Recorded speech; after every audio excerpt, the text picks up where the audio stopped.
Welcome to Mind Over Marketing, the show where we break down the marketing, sales, and mindsets that separate the winners from the wannabes. The host, Todd Starr, has been on the front lines of business, sales, and marketing for himself and for his clients for the last 10 years. Todd says, "I believe that success in business isn't about doing more, it's about seeing differently." So today, we're getting inside the mind of somebody who truly thinks differently. They've built a successful business, but more importantly, they've had to outthink, outsell, and outmarket their competition to get to where they are. And we can all learn from their wins, but more importantly, from their failures to make our businesses better. Okay, ready? This is going to be a shit show. I nearly warned you this I'll morning. be saying this. Okay. Are you ready? Hmm. Right. So thanks, Ed, for trying. This is fucking pointless. I nearly texted you this. What a waste of time. This is good stuff. Keep it all. Forgot to switch and everything. This is a fucking shambles. Right. I did warn you. I'm in a funny mood. I'm good. I'll focus. It's your work. Sorry. Yeah, we're both tired, poor individuals. Yeah. Or I am. Sounds like you got loads of time to make fucking maps and all sorts of shit. I ain't got any time. Okay. So thanks, Ed, for joining me on Mind Over Marketing. Thanks, Todd. Great to be here. So tell me a little bit about, and tell the viewers who don't know you, high level, who you are, how you ended up in this region, and what your role entails at Sports Tasman. Yeah. So, was born in the UK, in London. Anyone who's from London knows you have to get really geographically sharp on where, so southeast London, and spent time till I was 18 there, and moved into sports management when I was about 30. Spent the last 15 years in sports management, have been based in New Zealand for 10 of the last 15 years. Currently now work with Sport Tasman as their CE. We're a trust who's there to break down barriers, get children active. So that's me. That's my kind of career over the last 15, 20 years. Cool. So how as an organisation at Sports Tasman, how do you fulfil on that promise? Yeah, so our job really is, are children getting quality experiences? Is anyone missing out? We try and understand who are the key players, who are the stakeholders who can influence that. And our job is to work with them. That's to work with them around their capacity, their capability, and to fund them. And so if that's with schools, how are we supporting schools? If that's sports, how are we supporting sports, council, iwi, funders. Our job is an aligned approach, so children getting the right experience, and they've got an experience, because we know the barriers are really high, and too many children miss out. Yep. What is it specifically that you like about the role? How long have you been 2 years. 2 years. And what stands out head and shoulders above anything specific like that, as just like a feeling, or what is it you really enjoy about the role? I enjoy working with passionate people. So I'm lucky to work for a profit for a purpose organization rather than for a profit organization. So I'm surrounded by people who care, and to go to work every day with a collection of people whose sole commitment is aligned with the purpose of the organization is really unique. So if I look back in my life and working in financial institutions, too often people didn't believe in the mission or the vision. Every single person I'm surrounded with wants to see children active, believes in the value of physical activity. So I'm surrounded by like-minded people who are passionate, who care, and want to see it succeed. That's a really enjoyable and nice place to be here. What do you mean they didn't believe in the mission? So if I look back at big financial institutions, often your role is just to make profit. That doesn't mean you believe in what the organization does.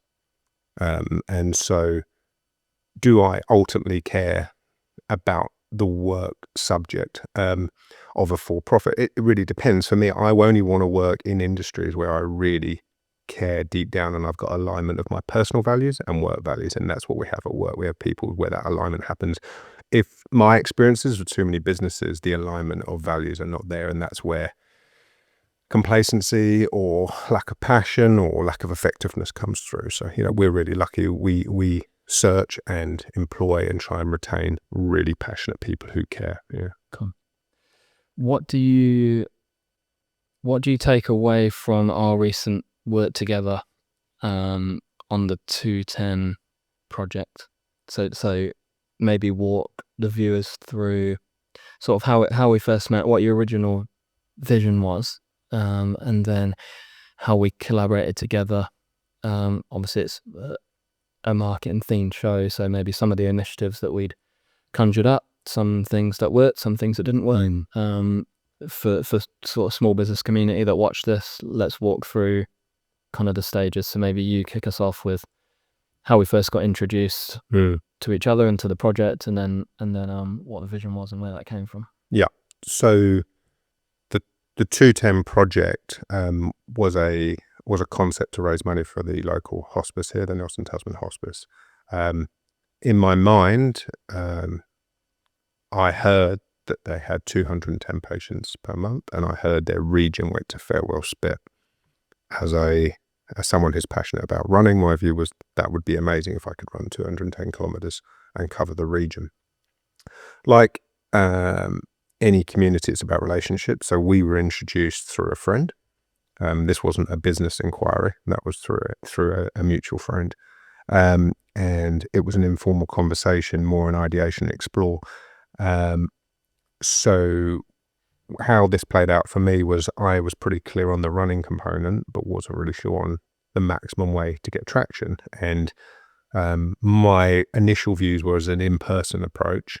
I'll find a group of people who wanted to sponsor some kilometers and we raised some money. And that would have been okay, but there was a ceiling to it.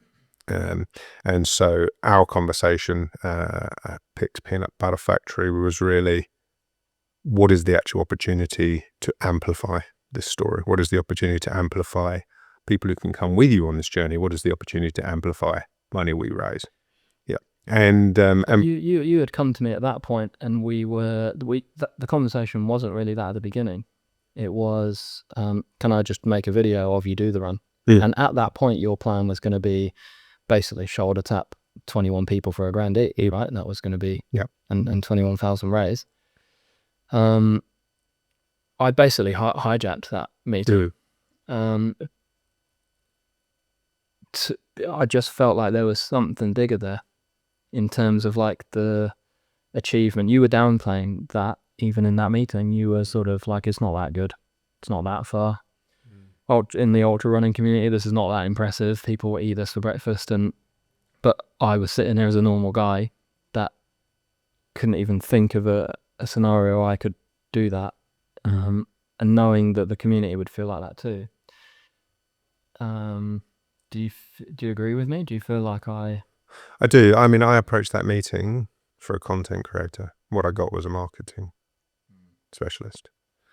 So, I came there because I wanted someone to capture my idea. The conversation led to, is your idea, how do we actually use that idea to its maximum potential? So why did you allow that to happen? Because it was a good idea and it made sense. But without the conversation, I'd have executed my plan. For me, what was useful was by having an opinion, it gave me some challenges and thoughts on, could you do it differently? So, if I went back and I had a similar project, you would engage someone around the opportunity before the content, but I came to you for the content. And so that was a good lesson for me. I left that conversation and thought, well, someone has actually got a good idea how to take this idea further than what I originally thought.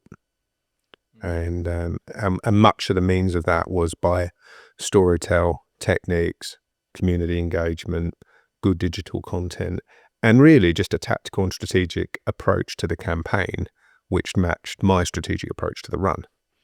So it was literally mirroring my approach to a run to the build up and the campaign, whereas I would have just put 90% of my energy into the run. We actually probably put 90% of the energy into the campaign. Yeah, 100%. Do you think that helped or hindered the run? I didn't have much time to think about the run. because that didn't seem the biggest challenge. By the end, it definitely layered pressure, because the more profile, the more expectation, the more you share your promise, the more people are seeing whether you execute it or not. And so it felt very much like an all-in approach. And so there was risk and reward, but really there wasn't much risk because no one wanted me to fail, and I was doing something for a great cause. The only thing that could be perceived as a fail or risk to me was ego. So I had pressure to achieve, but no one else was putting that pressure on me.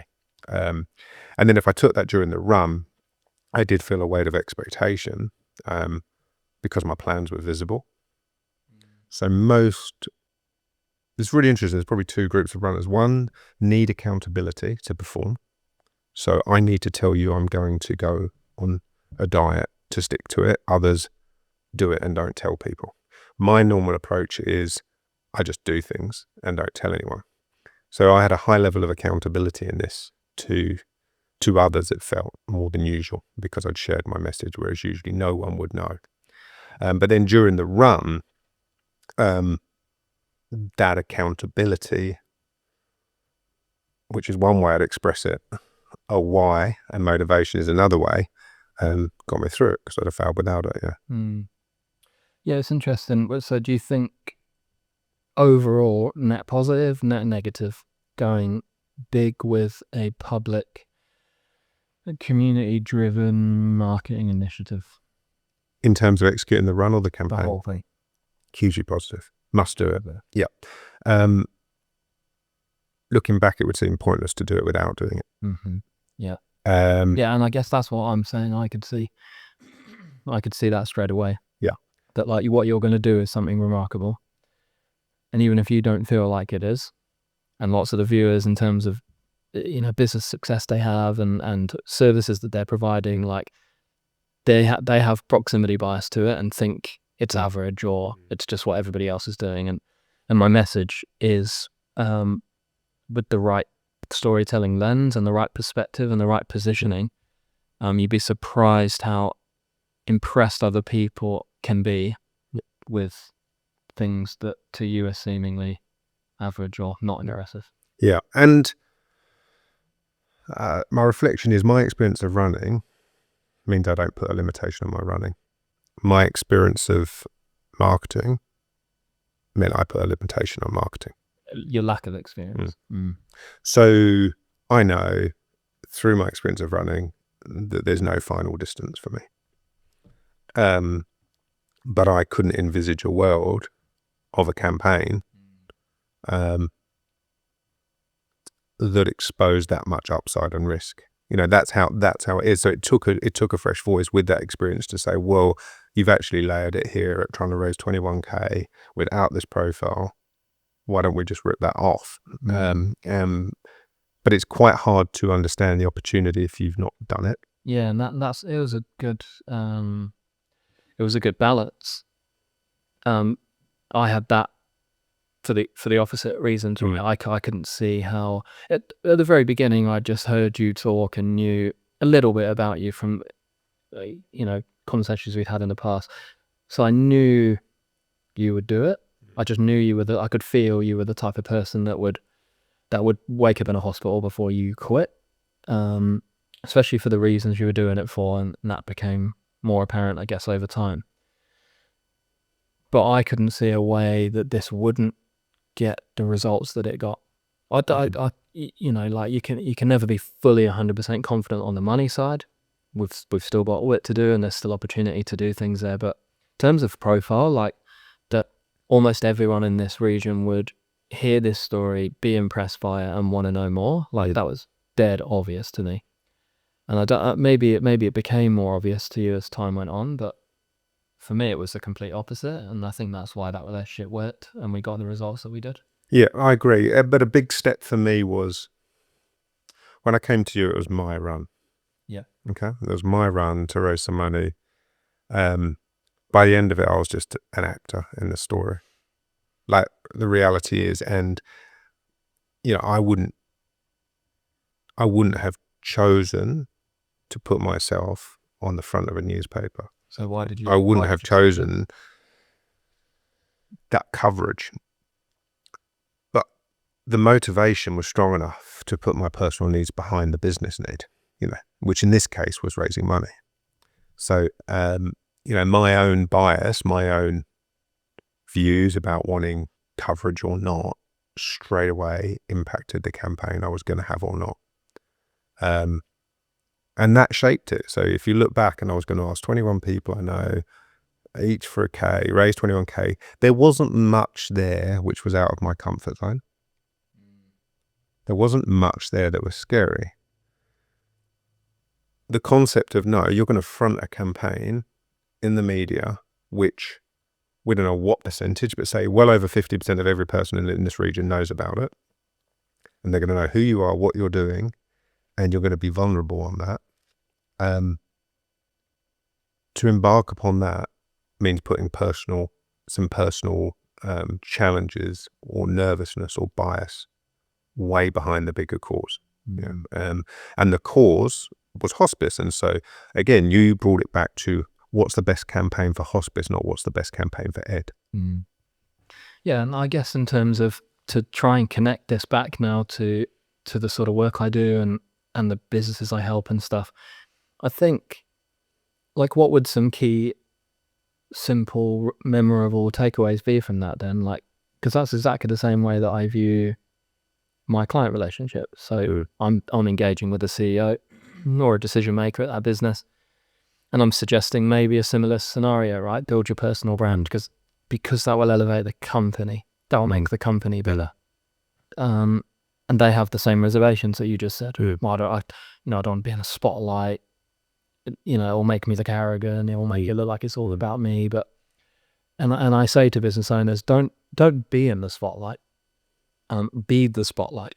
Shine the spotlight on the thing you want to talk about, the problem you solve, or the organization that you're supporting. And I think you did a really good job with that. It wasn't really about you. You were the spotlight, shining valuable attention on an organization that needs it. And you just martyred your own personal nervousness or apprehension towards that for the bigger cause. So I think if you can try and sort of tie back maybe top 3 lessons that you learned from a marketing vantage point, why it was a good thing, maybe what you were nervous about that you didn't need to be nervous about, just what you misunderstood about the process. I think one of the biggest reflections was, if you believe in something, you can be very unapologetic about promoting something hard. So my takeaway was, if I'm passionate, and if I'm really passionate and believe in something, then scream from the roofs about it. Let everyone know. Everyone deserves to know. And so that would be a big piece for me. I don't think you can be as passionate and authentic in the marketing if it's not real. So I would want to, if I was going to market something aggressively, deep down, no, I'm absolutely aligned with it, believe in it, and am willing to eyeball any single person and tell truths on why it's of benefit to them or us or the collective. So what's that key takeaway then? Don't For me, it's purpose driven. It's got to be, I have to have absolute alignment with the message. If I don't believe in it, I'm not going to be willing to put myself out for it. Yep. And so if I was embarking upon a business idea again, I don't think it would be enough to be trying to get the business successful without fundamentally believing deep down the benefit is offering. Yep. Otherwise, I just can't imagine, if you've got insecurities about fronting things, they should quickly be removed if you believe in what you're saying. Yep. If you don't believe in it, those insecurities will bubble up bigger. That's kind of, and so the more I did this, the more I relaxed into being me. The easier it became? Easier it came because I got nothing to hide. I believe exactly what I'm saying. If you don't like it, Don't watch it. I'm okay with that. And I'm very happy to sit and debate why it's that important, because it matters to me. So from a marketing campaign, that was important to me. If someone had said front something I don't believe in, I just don't think I'd have gone there. Yeah, it's interesting you say that, because for me, that's exactly why we're sitting here. Like for me, personally, it's exactly that. It's like, after sort of 10 to 12 years of doing this, it was actually me not believing in myself, not the thing I was doing. It was imposter syndrome. And I think, you know, the dealings I've had with business owners at every level for a decade, that is ever present in most people. You know, am I the right person for this? Can I actually do this? You know, what do my team really think? What do they say when I'm not here? Like, am I taking this in the direction I should be? You know, and I think for me, everything you just said resonates, because I got to a place where that is now an irrelevant conversation to have with myself. Like, how I feel about it and what other people tell me they feel about it are very different, right? I think I don't know anything. And then every single day I'm working with people who are sort of very successful, and I lose them after like 30 seconds.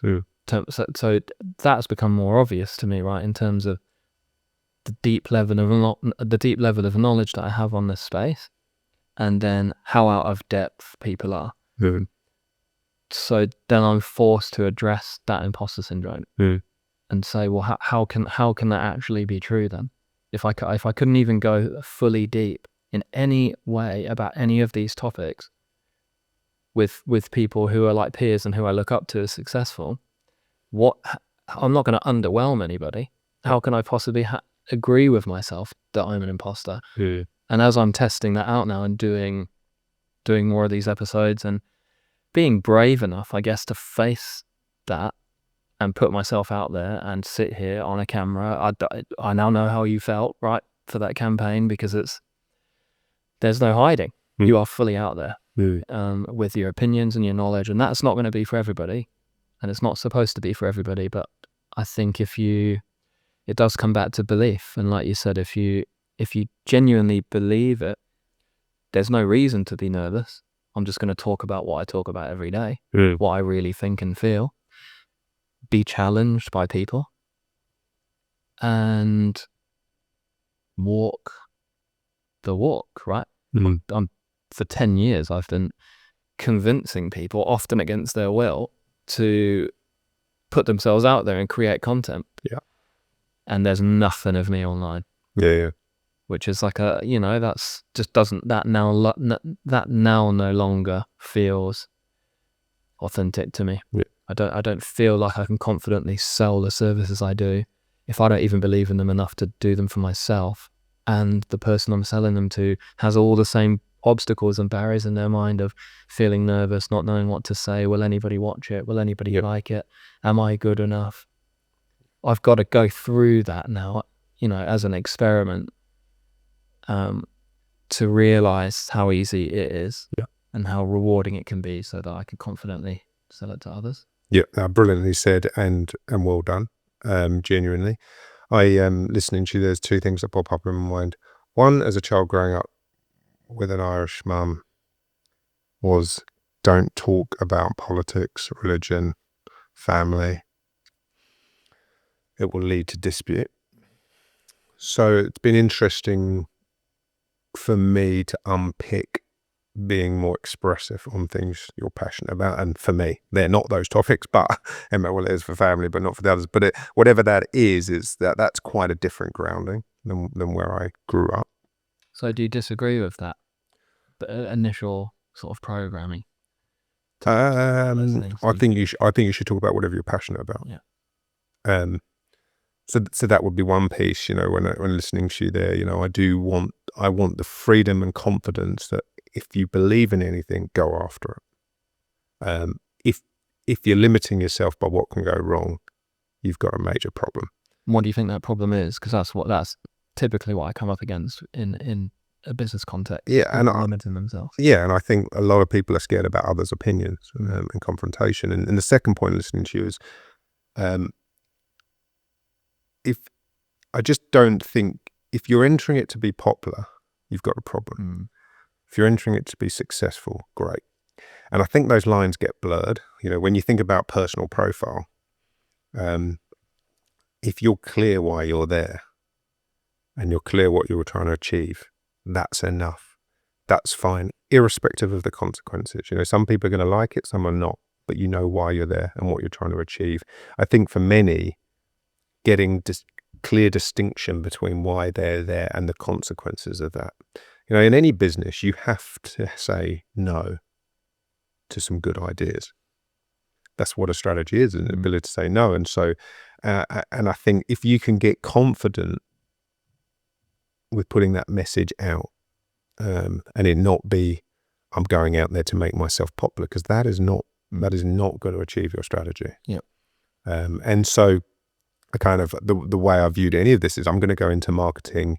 If I'm going to promote myself in any way, I'm going to get over myself. I'm going to put strategy first, and I'm going to make sure I believe in it. And if I believe in it, I'm okay with whatever the consequences are. And this was a really good example of that, because I was able to be authentic, supporting a cause I cared about, and putting that cause above any personal fears. And the outcome is that nothing I feared in any way ever played out. No one in any way has made any judgment or comment outside of thank you for trying. And so if you're trying to solve a problem, step forward. Yeah, and I think that ties into, I guess, the point I was trying to make around your motivation for doing it. And by doing it, I mean putting yourself out there, right? Creating marketing content that's sort of founder-led, where you are really on platform, talking about your values and your commitment and your, the solution that you take to the market and how you solve it for your customers. And like, that is, people get nervous to do that, but I'd never thought about maybe looking at it from that perspective. That maybe it is I don't know, would you say, why would they have that belief? If you've started a company from scratch, I'll blur this out, but if we say, like, if you take them as an example, like, know this to be on camera, I'll blur his name up. Like, he started something from scratch, he's delivering an impeccable service, he's growing massively. Like, why would he resist for so many years being the face of that? Knowing what you just said as an example, that it would probably elevate everything and it would make it more relatable for people, and he would bring a different perspective to it. Where does that come from? Well, for me, it's much more easy to be strategic about your business than your life. So any good business leader out there, well, the first thing they'll do is get very, very sharp on their strategy, their priorities, their vision, their values, and they will know their plans, and they will know their timelines, and they'll have measures of success. I'm guessing less than 1% of them have done the same for their life. And so no wonder people don't want to front things, because they haven't addressed personal circumstances. So I have put so much more professionalism into my work than my personal life development, which is ridiculous. And so for me, this was a really good example of, okay, if I'm going to approach my welfare like I approach work, then I have to unpick this. I'm trying to achieve, what are the priorities in my life? What are the barriers? What I'm going to say yes to? What I'm going to say no to? And I'm going to have to address things. And one of those things was profile for me. I just see that playing out the whole time, that it's easier to address someone else's problem or the company problem rather than your own. And I mean, you heard that podcast I did yesterday with Sally Curtis about, and I went pretty deep on that in terms of like what I see from my perspective in terms of just typically small and medium business owners, like having deep-rooted programmed belief systems that serve them in a way that can generate the business idea, but are counterintuitive when you look at that from a marketing perspective. All the programming that they have gets the business to where it is, but to take it to another level or to grow it, it takes then recognizing some of those things that served you, that got you here, need to be unlearned and changed. You have to question and test your beliefs on stuff, and a massive part of that is sales and marketing. And the example I used on that podcast was like a transactional analysis, theory that if you're programmed as a child not to talk to strangers, which is a good thing, right? In some instances, you can get kidnapped. So that's probably wise advice as a blanket rule.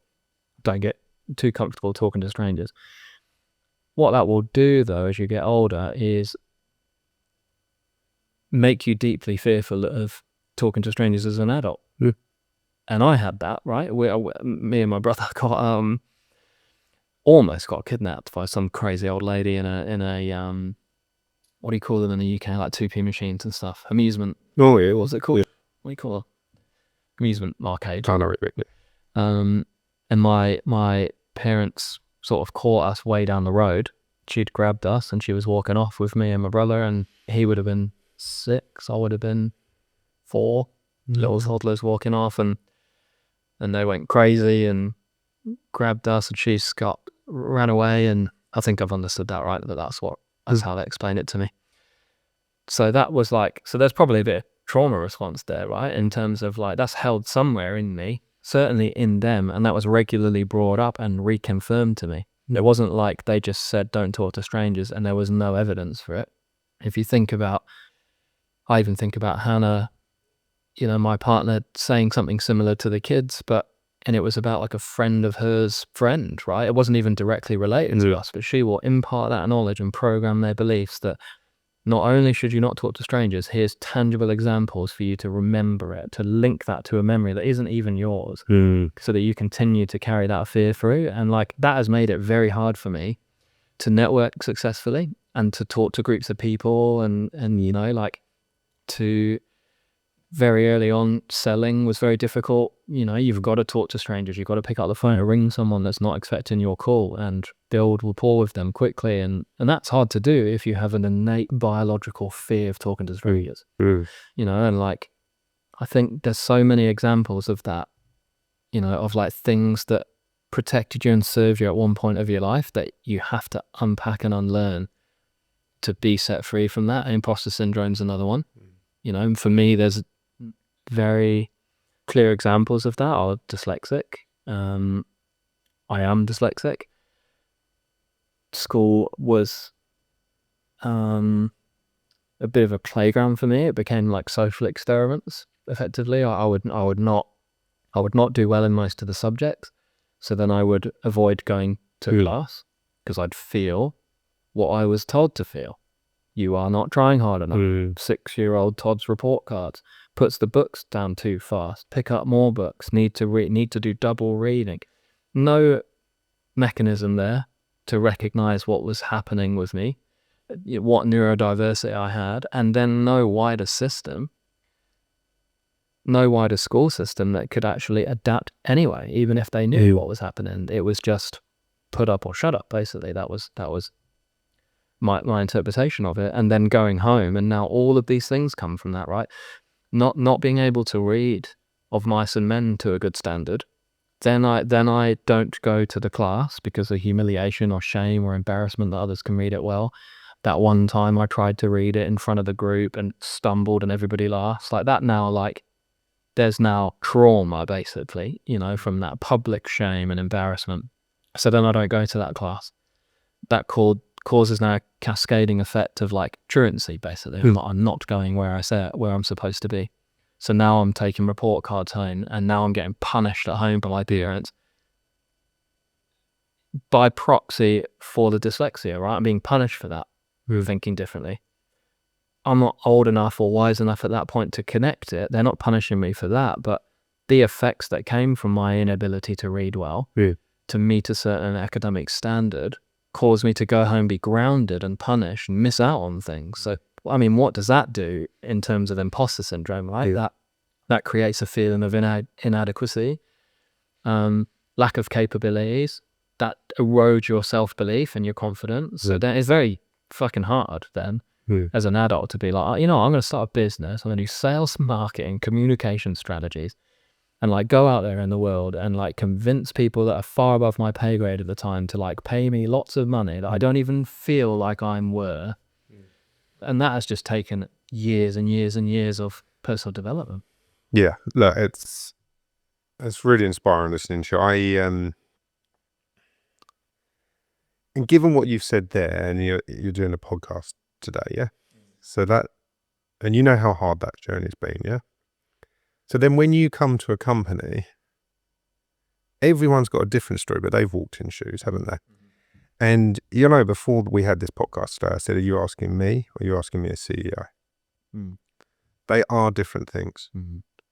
But from a business previously owner and CE now, I don't feel like when I've been approached for marketing, that's been understood. So what do you mean? So often people are paid for the work they perform and their title. You're getting me to complete tasks. You're not getting my identity. So to then push myself out there, I'm giving all of myself, to work, all of my identity. It's a nuance, but it's a different, if you believe in it, you're okay with it, but it takes a lot because you're opening up your entire personality and putting it out there when most people are actually paid to complete certain tasks, which is very different than unpicking personal stuff. So I get that side of it. And for the company, that's a valid argument. But I'm talking about doing that for the benefit of the customers, because customers don't buy someone who can just do tasks. People buy people. I don't believe people buy a brand or a company. I think it's irrelevant. I think people buy from the person opposite them and how much they believe that this solution can actually fix their pain. I don't feel like people are just like lining up outside Sports Tasman because of the brand and the logo and what they know it stands for. It's those amazing people that you have working in the company, in the community, with their unique perspectives and beliefs and ability to articulate and explain the value and the opportunity. And it's all people. It's people. So I think if you are not out there genuinely and authentically and honestly as who you are, then you are wearing a mask. You are hiding behind your brand. And no brands have really been successful without that figure. Richard Branson, I mean, that is music, entertainment, transport, and marketed very well through people wanting to align with like his persona, his character, what he was doing. And he was letting cameras in on his boat with his kids on the phone. They're doing big deals, and people resonated with that. It was charming. Same with, Apple and it's the founder's story. It's the why this came to be. It's why we created this. It's what problem we solve. It's how it helps the customers. And no logo and no brand can communicate that the same way that a person can. Yeah, I completely agree. But often those companies have got to the stage where they are because of maybe good work, hard work, or a product. To then elevate it, because we know it's not who's got necessarily the best product, but it's, their story, their marketing. You're asking for a completely different skill set and an approach. And I agree it's needed, but then you have to be really cognizant of bringing people into different functions and to different roles. Because if you just employed the best car producer and made them in charge of a company, the car company's failing every time, isn't it? If it's like, who's going to front it? Who's going to be the storyteller? Who's going to inspire? And that was easy for me on a personal level because I chose that project with hospice. I think, and then if I look at it from an owner perspective, the owner will be passionate about it always because it's generally their baby, isn't it? And they've come up with it. But I'm thinking, how do you keep that passion and get it deeper in the company?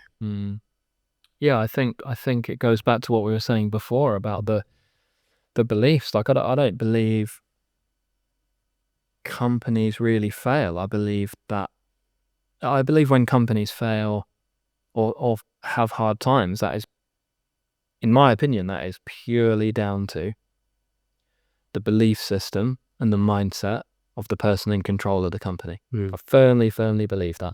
And you can bullshit about COVID or big pandemics or the market's crashing or this is happening, but in every scenario when that happens, there are companies that thrive in those situations, and that is an opportunity for them, and there are companies that fail and blame it on something else, and that is lack of accountability. If you're in control of all the decisions at the company, even any indirect issues that happen are as a result of a person that you hired and trusted and you communicated with and you gave autonomy to, is ultimately always your fault. And that is why I teach my sons how to play chess, to be quite honest, and I never let them win. And people sometimes think that is me. Then you're even laughing because No, I just think I want to go with chess. Yeah, I don't know who will do it, but I never let them win for a couple of very clear reasons. I do think chess maps to life very good. Like, you've got, if you look at chess as a business context, you've got kind of lower value pieces that can be used, and they can only move a few spaces. They can't do massive leaps. They can't really do a lot, but they can protect more valuable pieces. And so you've got like your kind of front line, and then you've got pieces that can jump around in different directions, and then you've got the one piece you've got to protect, which I guess if you were looking at a business perspective, that is, the king is maybe CEO, and you don't want burnout and you don't want bad decisions, so they move methodically and slowly, one space at a time, and are protected by everything else. So it maps quite well to a business context and a life context, right? But I think what it teaches you is complete accountability. When I beat my son, or when I get his queen because he's left it exposed, he made a mistake. He can blame me for that if he wants, and he does. He says, "Okay, please give me mercy. Don't take my queen," but I take it and I teach him to take mine, because I know what life will really be like, and no one gives you the job you want out of pity. Nobody mercy hires. Like, maybe sometimes that happens, but that's probably not often. I don't get like pity clients that like feel bad for me that I need business and just give me the job. I have to fight for that. You're competing against everybody else. So to wrap that rant up, basically, I think what it teaches him is, if he loses a game and we go back through the steps, he will identify a mistake that he made. And he put his piece in the wrong piece at the wrong time and didn't see it. So just deal with that, and deal with that, adversity, and overcome it. And so, yeah. But you just walked into the perfect sport debate about should young children win and lose or participate. And I'm debating a fucking master here. So let's go. Mate. So which is a brilliant discussion, and is tabled globally, nationally, and there's no right or wrong, and it will go round and round and round. So you've got one school of view, which is there must be consequences to learn from. There's others, if the experience isn't good enough, what happens if they stop? If you beat them 30 times in a row and they never play again. So there's a balance somewhere. No, but that's how you communicate that, right? I don't go, "Got you silly bastard, you suck at chess." It's like, it's just teaching him that like he has to be accountable to the moves he makes, and he beats me all the time. So because of that pressure, I guess I have given him unreasonable pressure where I don't let him beat me. One, he doesn't have an illusion on his capabilities. He doesn't then go to school and play other kids and be like, "What? This is normally easier than this." He is very capable. I mean, you've seen him at basketball, right? And like, everybody is sort of like, he's so competitive and driven, and like and I hope that serves him. I hope that doesn't do him a disservice. I feel like it will help him. And Alfie, my other son's very different and equally special and unique in completely different ways, creativity, and so amazing to see. But I think there is a balance, you're right. And you said something really interesting that I've thought about a lot. And I said to Louis, which was that I can't remember how many percentage, but the main reason why kids drop out of sport is the car ride home. It's that conversation with the parents and the you did great and they don't feel like they did great, or you didn't do good enough and they feel like they did, or whatever it is. So there is a balance, but I think chess is a game. And I think, you know, I think if you can make it fun enough and you can teach them how they made the mistake, is a bit addictive to kind of go, well, now I'll never do that again. And so there's a balance to it. But I think as a general rule, and it will be net positive, that way of framing it, in my opinion, from what I see the world as and what I think the world is they're going into, it's going to be competitive and you will need to be accountable to your actions. Yeah, and I think, you know, that approach is great, and you're investing into resilience basically, and you're going to push it as hard as it can whilst enabling it to continue. Well, there's no major risk to that. And if you push too hard in teaching resilience, they may step away. If you get it right, you get the outcomes, like you say. What's the flip side to that then? What would your counter argument be to that?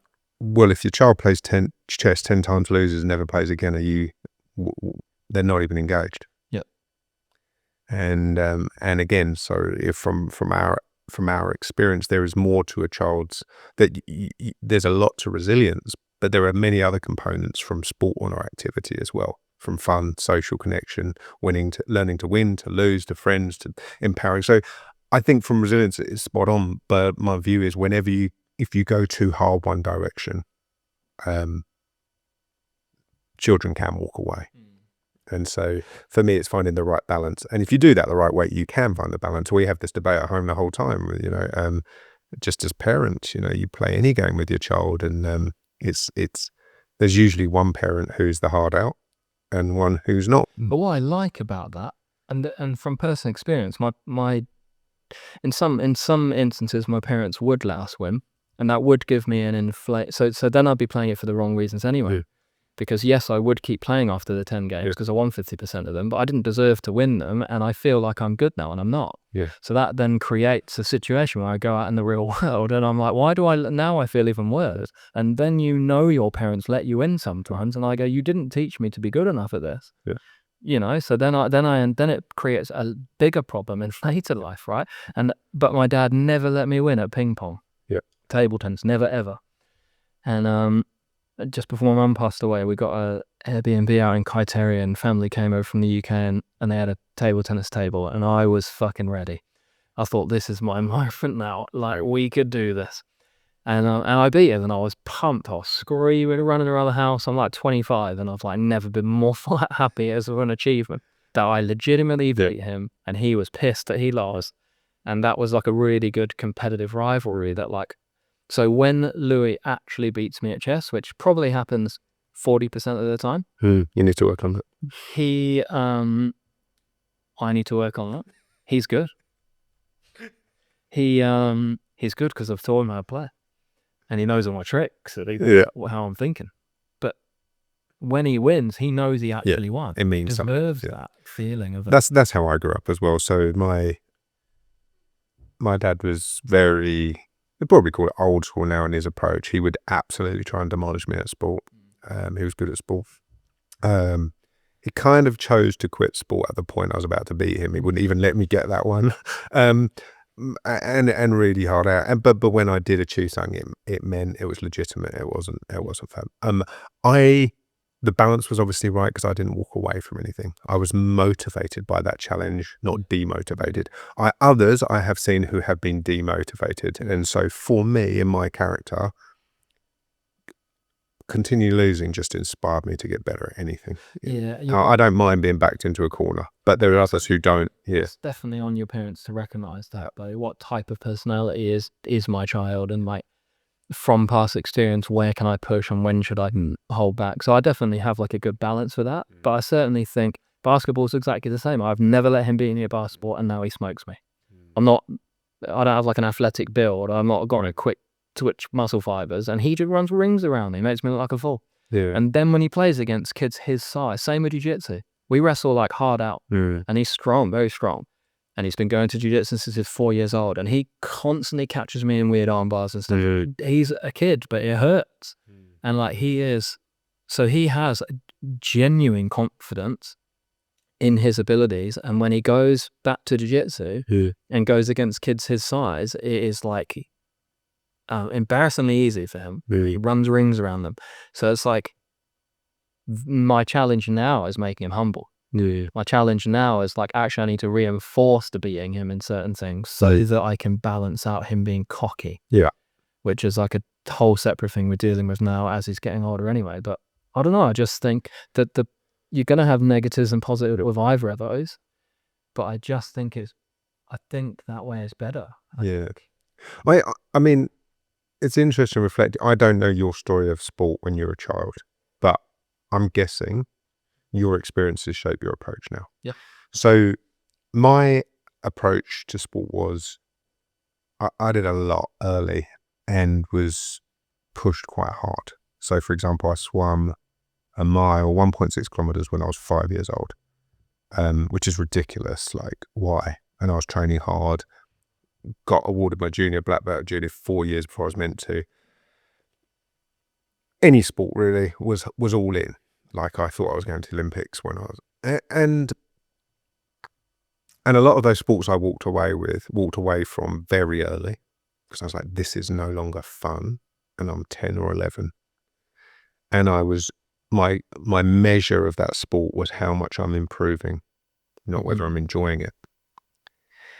So because of that experience, which was quite a performance experience I grew up in, I'm really nervous with my children on pushing them at all. I want them to have every opportunity they can, but my sole focus is, are they coming back and are they smiling, not whether they're improving.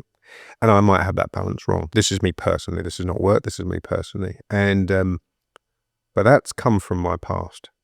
That's come from pushing specialization and lacking fun in sport, because I went down a really disciplined performance route very early. And so, I love my children playing lots of different sports. Without doubt, they could be much better at individual sports if they specialized. But I haven't gone down there. But my point is, we're not that it's right or wrong. It's shaped by our experience, which comes back to you earlier. You know, like everything we've gone through shapes our approach, our bias, our limitations, or our appetite. You know, and I'm thinking earlier about what you said about marketing and my experiences and what I've learned. I've enjoyed the process of the 210 run because, and it's been a good lesson to me, because if you do market yourself, you're basically you're putting more on the table. If I'd told no one I was going to fail, if I told no one I was going to do this run, there's no upside, there's no downside. So what I've done is remove risk. For me, marketing, I don't see it as, but I just see it as it's opened up my ceiling, you know, and my risk profile hasn't really changed. I feel exposed to some ego, but I've just had a massive elevation of opportunity. And so, but I do think to do that, you've got to get a bit braver, and you've got to get a little bit more confident. You've got to get a little bit of understanding that you will fail at certain things, but it's okay, because you won't succeed if no one knows what you're doing. No one knows your story. If you're not trying things, if you're not innovative, you've set your bar so low. You know, and that was the key for me from this marketing, is that if you're just entering it to not to fail, which is a lot of how I've been taught in life. And if I go back to sport and think about English sport, if you think of like English cricket team, and we grew up, the first objective of a cricket game in England, and this was up to like a national level for many, many years, was we don't lose. Compare that to the Aussies, we win. And that played out on the field every single time. And so that was entrenched in me as a child. First philosophy, even when I played with my brother, you're never going to get a win over me. I'll never lose. I'll never lose. I don't care if I win, but you'll never win. And that's played out for me. And so for me, I'm picking that and going, I'm okay with exposing myself to loss if I'm going to actually achieve the wins. And that's what marketing is for me. Is it's just elevating that wider rather than protecting the loss. Yeah. There's a lot in there that I want to dig into. How long we got? As long as you want. 12:15. Like, so how can you? Do you think that helped you then? And what are you? What's your takeaway from that? My That's fiercely competitive environment, led initially by your dad, instilled in you by your dad, never letting you win. Then you, in a great way. yeah, Like, that's what I mean. And you believe that against your brother, and now how is that not giving you a bulletproof mindset to be able to run 210 kilometers and never lose? The concept was, though, that my approach to a challenge was not to lose rather than to win.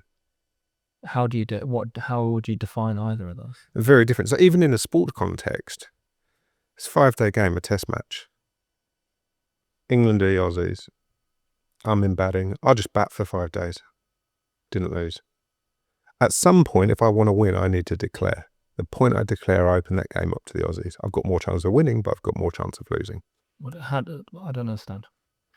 So for me to win, Yep. I have to open up the opportunity of me losing in sport. That's my view. Is if you don't expose yourself to loss, you can't win. Not if your methodology of winning is not to lose. Then that is closed, and the only option is to win. So there again. So not if you close off the opportunity. You said there's two ways. There's like, I don't lose, or I win. Yeah, and you're saying if you choose I win, you have to open up the opportunity that you could lose. If you choose I don't lose, then you win anyway. No. And why not? You might just draw the game. Yeah. But you didn't lose. Didn't lose. So you can choose the philosophy where you don't lose, but that doesn't mean you don't win. That doesn't mean it's easier to deal with choosing to win and losing, or choosing not to lose and losing. Second. You think it's worse to say I don't lose and then lose? No, I think it's easier for people to think they're not losing. I'm going to focus on not losing. Deal with the fact they lost anyway. And it is to set your mind at winning and fail. Why? I think there's just more eyes, more transparency, more expectation, more goal setting. You've elevated the opportunity. You've said what it could be. Yeah, not what it shouldn't be. Yeah. And so the run was that example for me. And I did it in the distance, 210 kilometers. If it was about not failing, well, clearly it wasn't going to be 210k. So who knows what the percentage? I'll say it was an 85% chance. I think I was going to fail that. So I entered that run to win, not to not lose. The marketing campaign that I kind of put forward, which was 1k from 20, was to not lose. I didn't want to miss out. I can achieve it. So the limit was really poor. Whereas you went, let's go 210 kilometers. And my first thought was, what if we don't achieve it? I'm scared of not hitting the opportunity. But not hitting the opportunity. Yeah. I'm going to say you're scared of failure. Yeah, failure, but not hitting the opportunity. Even our funding levels now, which didn't hit the opportunity where we wanted, is 400% higher than what it would have been. Than my don't want to lose marketing plan. Yep. Well, I can't argue with that then, can I? That's it. You win. You win that round. But that is a mindset. That's a mindset in life. You know, scared to fail is you're destined to fail. You know, and that shouldn't be a reason not to try, and it is all the time. But it is, because there's a lot about why people don't want to fail, isn't there? There's ego, there's insecurities. But those things are going to happen in your life anyway, because sometimes you'll fail and it is out of your control. And that's where chess as a game becomes an arena for us to play with those emotions, where nothing happens. The biggest lesson I'm teaching Louis now on this is that, like, I lost. This is how it happened. Right, and then I go, so set them up again. Which go again, and then he wins 2 games in a row, and it's like nothing happens. something will happen if you get made redundant and you've got a big mortgage and you're unprepared to have a baby, and that when real life happens for you, you know, like there will be stakes on the line. You want to be familiar at least with those emotions of failure, of insecurity. You want to have worked on them in fun, gamified ways before they really come up. That's something I feel like why it took me so much longer to get to the place I'm at now with the business and my sort of personal opinions of myself and what my values are, because of a false sense of security of parents who loved us too much. Like they loved us so much that they didn't want us to ever experience anything difficult. And then at 12, 13 or 14, you're getting a bit more autonomy. I then thrust myself into everything that I could find that was the most difficult. That was a fascinating world for me. I had a conversation with my dad recently about they used to sort of gamify chores. So washing, got to put away, you and Dean race. Dean takes them upstairs, you go down the far end and race back. Here's the socks, go. And I remember my dad holding Dean a few times by his shirt to give me a bit of a head start. And off I'd run. Yeah, I'm doing great. Oh, I beat him, and you could look at that as just like that was love from my dad to like even it out a bit because my brother was more athletic. That did lots of harm. That did harm for me because it gave me false sense of security of my capabilities. It robbed me of genuine glory, and I got false glory. So that's even worse. To actually get glory when you don't deserve it, that's actually even worse than getting it when you do. And it would have, and that was unfair for my brother because he got robbed of glory he did deserve. So you can look at that as like and maybe that made him then be more competitive because he knew, well, because he's so much better than other people at sport and very athletic and very confident, that like, you know, people will try and hold him down. So he has to be even more, you know, like ambitious because he'll miss opportunities because he's already too good at it. So it's like, no, and people will make him work even harder. So I think it's very complicated to look at that, you know, and I find myself doing that too. I hold Louis back. I do the exactly the same. And even now I've articulated how I know that did harm.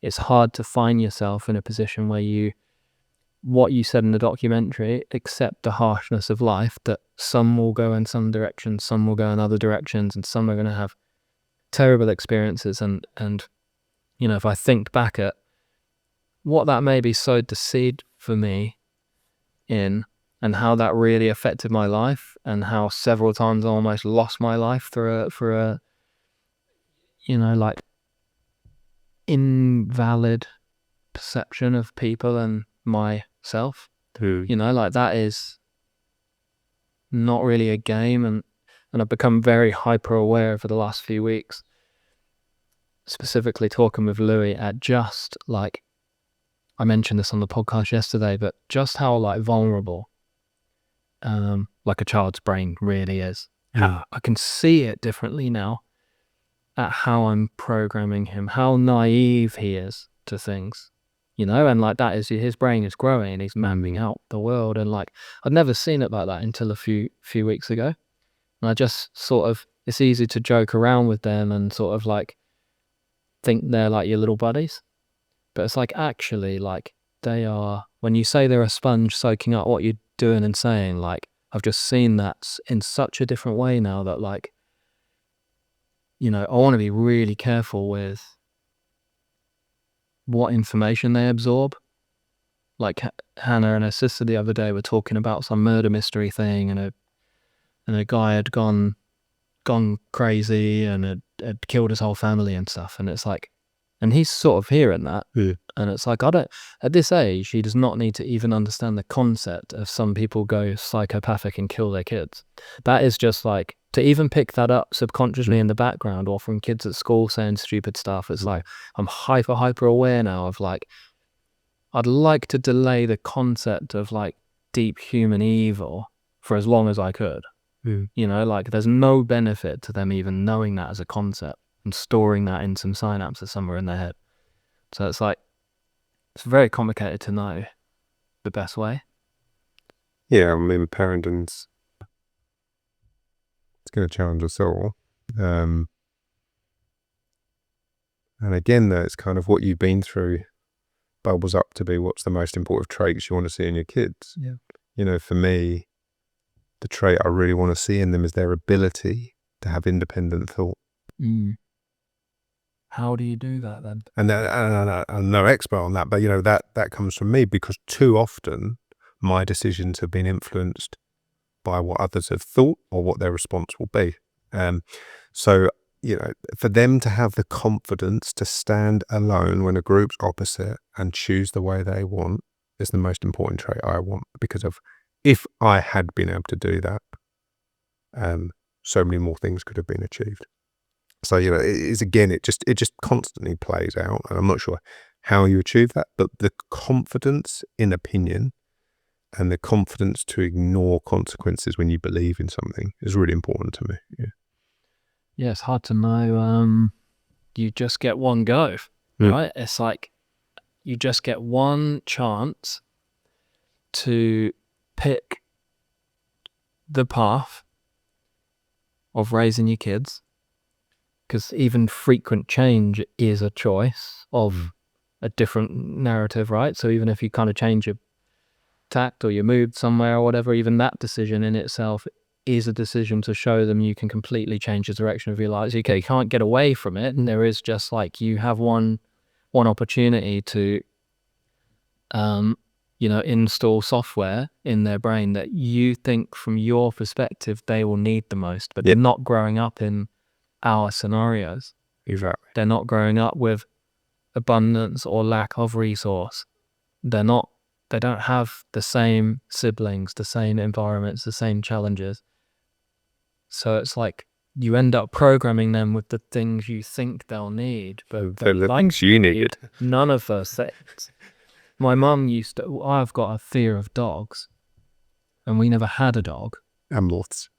What's that? And moths. We can get into the moths later. You have a bigger fear of moths than I do. You were ducking and diving more than I was. I was punching them. You were running away from them. You ran 210 k's away from that block. That's the biggest win. You've clearly got a bigger fear of I did, but I stayed there. Sorry. That came from my mum was basically a proxy of fear for dogs to me. So when I think my mum got attacked by a dog, again, I don't even know if this is a real memory, right? But this is what I believe on the topic, right? I'm pretty sure my mum was attacked by a dog as a kid. So whenever we were around dogs, she would change due to her problem with that.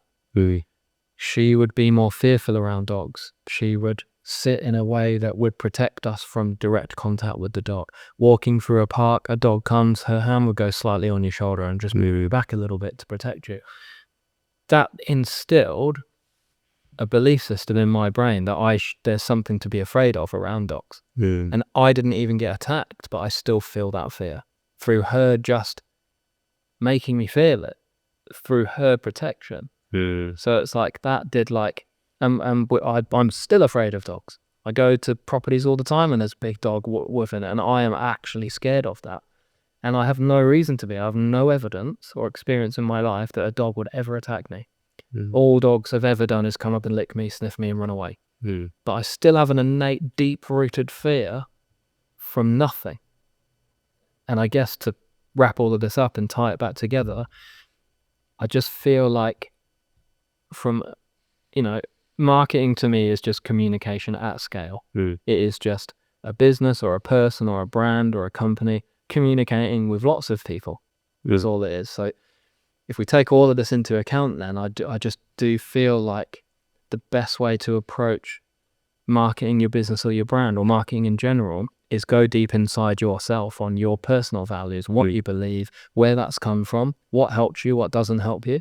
That's basically a therapy session is going to be more impactful on your marketing than doing some SWOT analysis and coming up with some video ideas. Yeah, I completely agree. And